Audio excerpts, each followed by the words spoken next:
Hi everybody, I'm Lin Shilong from Fujian Provincial Hospital. Today we're talking about communication with the patient's family. Communication is quite like an art, while medicine is a science. So when art meets science, that's quite interesting.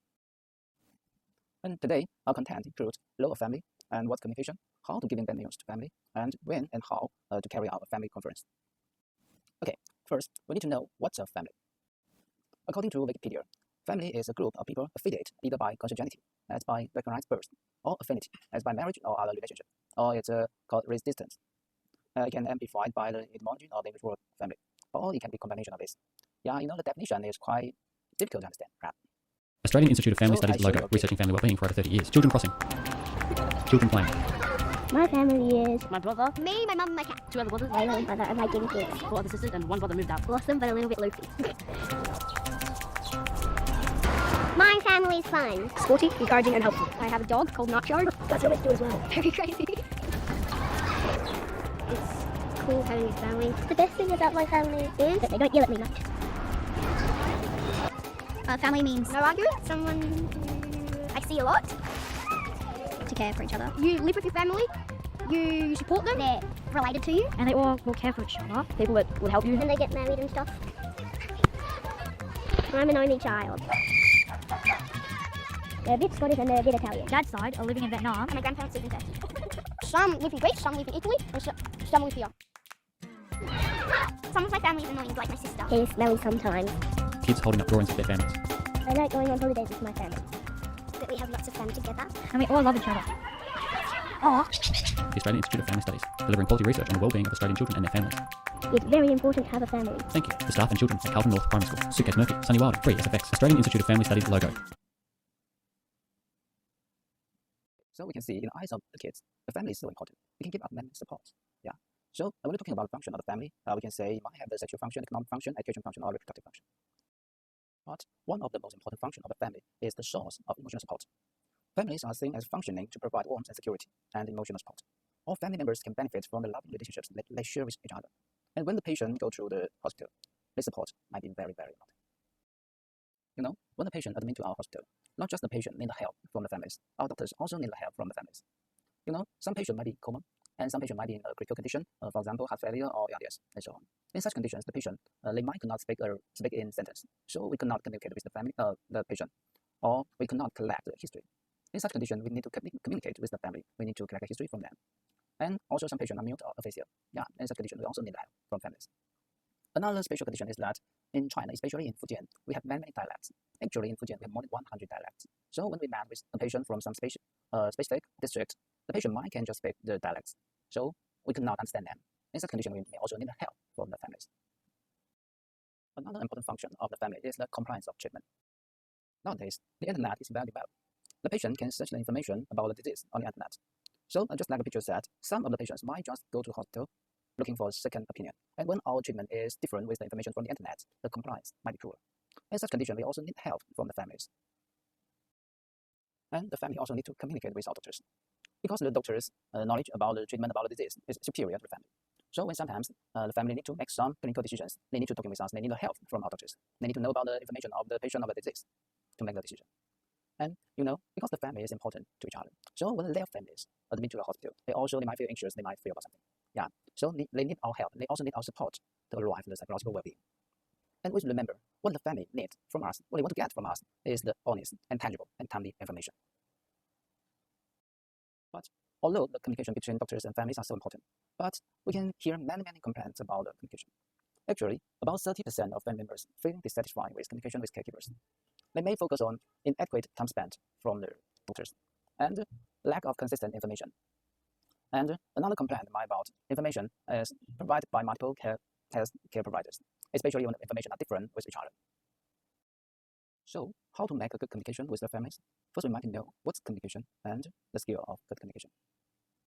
So, what's communication? According to the definition of communication, it might be the exchange of information between individuals, begin by means of speaking, writing, or using a common system of signs or behavior.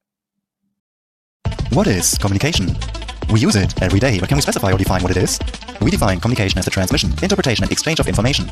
Now, if there's an exchange, it means that there's more than one party involved. Typically, these parties are two human beings, and the classic example to describe communication is an eye-to-eye conversation. You know how it used to be. Back in the day when we sat around a bonfire telling our buddy how we spectacularly chased down that saber-toothed tiger to feed the kids in the cave. But even before, when spoken language was not yet developed, we knew how to communicate. Just imagine the cavemen painting their experiences on the cave wall. So clearly, we can communicate verbally and non-verbally. But since we now live in the 21st century, and globally connected companies as well as high-tech machines are part of our everyday lives, there's more to say about communication. According to our definition that communication consists of the transmission, interpretation and exchange of information, then how we interact with our computers might just be communication as well. Well, of course, as of now, the conversation with the computer is just not that, let's say, vivid. The mechanics, however, are similar. You push a button on your keyboard and the computer perceives, interprets, and reacts. So what do you think about this? Do you consider the interaction with a computer or even a company a communication? Let me know in the comments or personal message. Let's communicate. And when we're talking about skills about good communication, we might say we need brief and clear and timely information, especially in the hospital. You know, our doctors may be very, very busy. So brief, clear, and timely is very important. How to say it? How to give a brief and clear and timely information? I show you.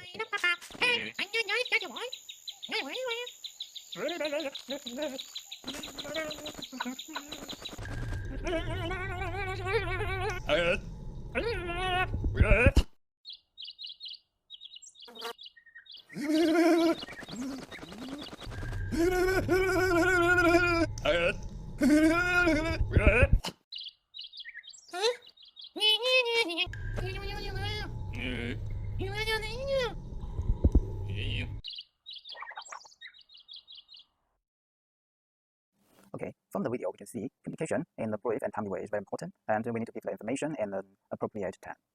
Okay, and communication between patients and doctors or families and doctors, we might consider a model. Actually, we need to communicate in an open and honest way to arrive at trust, and we should show our respect and empathy. And to show your respect, at first, we need to introduce yourself to the patient or the family. Then you should expand your logo for the interaction. And if appropriate, you can shake hands. But you know, because of the COVID-19 pandemics, nowadays, we rarely shake hands. And always address the patient or family as Mr. or Mrs. or Miss, and etc. Another important skill about communication is listening. You know, every good conversation starts with good listening.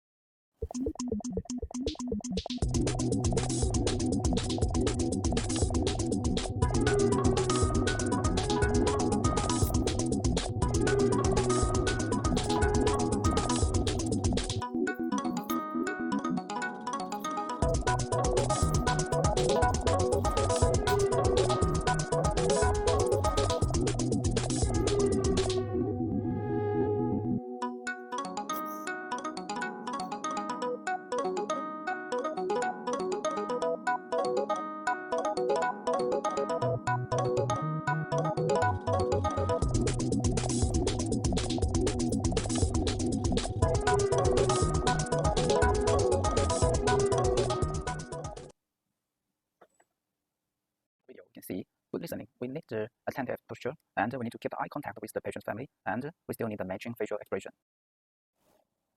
Actually, during the communication, to show the good listening, we need to limit your own talking.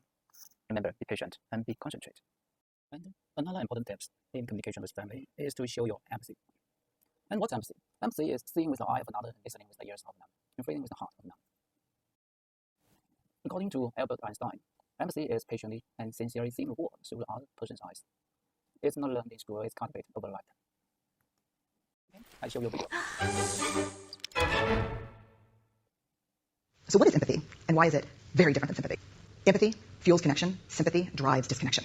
Empathy, it's very interesting. Teresa Wiseman is a nursing scholar who studied professions, very diverse professions where empathy is relevant, and came up with 4 qualities of empathy. Perspective taking, the ability to take the perspective of another person or recognize their perspective as their truth. Staying out of judgment, not easy when you enjoy it as much as most of us do. Recognizing emotion in other people and then communicating that. Empathy is feeling with people. And to me, I always think of empathy as this kind of sacred space when someone's kind of in a deep hole and they shout out from the bottom and they say, I'm stuck, it's dark, I'm overwhelmed. And then we look and we say, hey, calm down. I know what it's like down here. And you're not alone. Sympathy is, woo, it's bad, huh? No. You want a sandwich? Empathy is a choice, and it's a vulnerable choice, because in order to connect with you, I have to connect with something in myself that knows that feeling. Rarely, if ever, does an empathic response begin with at least. And we do it all the time. Because you know what? Someone just shared something with us that's incredibly painful, and we're trying to silver lining it. I don't think that's a verb, but I'm using it as one. We're trying to put the silver lining around it. So, I had a miscarriage. Oh, at least you know you can get pregnant. I think my marriage is falling apart. At least you have a marriage. John's getting kicked out of school. At least Sarah is an A student. But one of the things we do sometimes in the face of very difficult conversations is we try to make things better. If I share something with you that's very difficult, I'd rather you say, I don't even know what to say right now, I'm just so glad you told me. Because the truth is, rarely can a response make something better. What makes something better is connection.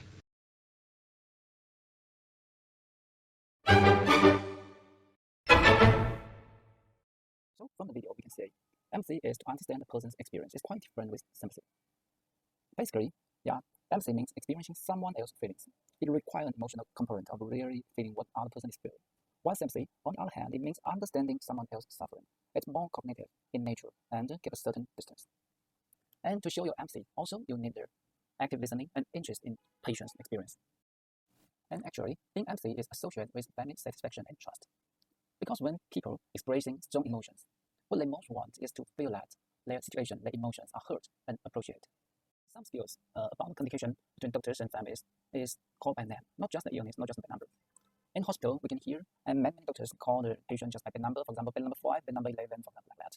Actually, remember, call by the name. It can show your respect. And try to minimize your distraction. Is a part of the active listening. And remember, when the patient or families ask about the information of the patient of the disease, try to give a concrete feedback. Another tips on good communication is Hello.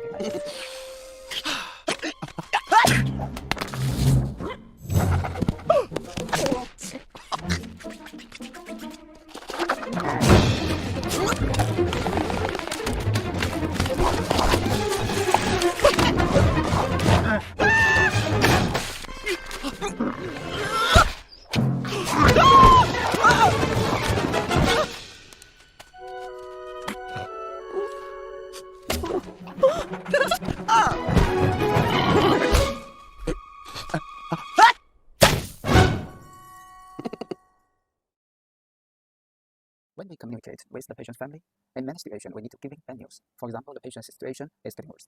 But many families complain that doctors giving bad news in a very bluntly and detached manner, and some doctors might create false hopes through excessive optimism. And other doctors, they might just focus on detailed medical or statistical information. They cannot offer an interpretation of what the information means. They cannot communicate with lay terms. So when giving bad news, we might comply with the SPIKES rules. SPIKES rules include 6 steps. The first step is as setting up the interview. We might choose a quiet and private room. Avoid interruption from others. Step 2, P. Assessing the family's perception. It means that what they know about the disease, what they have known about the treatment. And step 3, I. Attend the family's invitation. And 4 is knowledge. Actually, the most important one is to giving knowledge and information to the family. We know about the knowledge of the disease and of the treatment. The doctor's knowledge is superior to the family's. So the family, they might not know about the disease. And we need to give them the knowledge and information in the lay terms so that the family can know about that. And step 5 is empathy. Empathy. Is to address the family's emotion with empathic response. The 6th step is as summary. During the conversation, always give the summary. It means that you need to give a summary about what the family said, and you should ask the family repeat what you said. The summary can avoid the misunderstanding between you and the families. And during the conversation, try to avoid the vague terms. And when you hear a family use the vague term, ask them to define them. For example, in the patient with acute renal failure, we might need blood purification therapy. It might be very expensive. And you might ask if the family can afford them. And if the patient said that it's too expensive, we cannot afford it. So you need to ask them to define what means expensive. 10,000 or 100,000. It's quite different. And you might decide what treatment we might choose. And ask the family about their questions and concerns at several points during the discussion.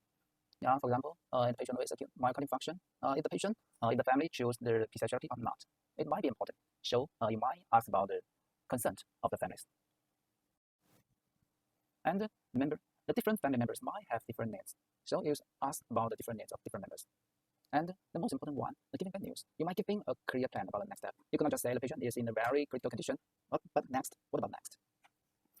For example, if a patient with the sepsis and severe infection, and the patient is suffering from multiple organ failure, and you're giving bad news to patients, and you might giving a clear plan for next step. For example, we might enhance the antibiotic drugs, and after that, if the patient's organ failure still exacerbates, for example, the patient renal function is impaired, we might need the CRT, means like continuous renal replacement treatment therapy. Just like so. And for therapy, what might be the expense, and what might be the prognosis. You might give a clear plan for the next step. When giving a bad news, you should remember you can help the patient's family hope for the best, but prepare for the worst, and always attend to present. And no matter when the patient's family make the final decision, always express your support for their decisions. And just now we have said, different family members might have different needs. So, and many time points, we might need a family conference to know about the needs of different family members. It means that when the patient is first admitted to the intensive care unit, and when there is a change in patient's medical status, when the conflict is present among the family members, between the patient and family, or between the family and providers. or when family requests a meeting or providers believe a meeting would be helpful. We might need a family conference. Not just the family members have different needs. The different doctors might have different opinions about the treatment or the status of the patient. So before the family conference, we might need a meeting between the doctors. It's important for different doctors to be on the same page about the major medical facts, about the prognosis, about the possible treatment plans. It's quite important for that, because when different doctors give different opinions about the patient, about the disease, it might impair the family's trust, impair their satisfaction. To carry out the family conference, first we need to prepare for the conference. We might need a comfortable and private room, to avoid interruption from others. The second, we need to clarify the purpose of the meeting. For example, when the patient was admitted to the intensive care unit, we might let all of the family members to know about the situation of the patient. Or we might ask the family members to make a clinical decision. But to arrive at that, we might need to share the clinical information. For example, the current situation, the prognosis, the treatment plan of the patient. And during the conversation, we need to ask the family for questions and concerns. For the family conference, we might need to ask different family members for the different concerns of them. And for family conference, actually, one of the important topics is the end-of-life issue. In intensive care units, many patients might in very critical condition. So in many patients, we might consider about the end-of-life issue. In China, in many families, they might have a custom that during the patient is dying, they might need to go home. And you need to ask about the conflict of different family members. Actually, when there's conflict between family members and the doctors, that's also very important. And after the conversation, after the discussion, we need to summarize the decision. To make sure the family members can understand each other and they can understand doctor's decision. And make sure the doctor also understand what the family members' decision. And final, you need to document the family members. The documentation is also very important. You need to record who was there, what was discussed, and what the family said about the patient's goals, what treatment plan was decided on, and whether there are disagreements among the families. Remember, during the documentation, just the facts. Do not editorialize about the medical records. With a good communication between doctors and families, we can do so much better than now.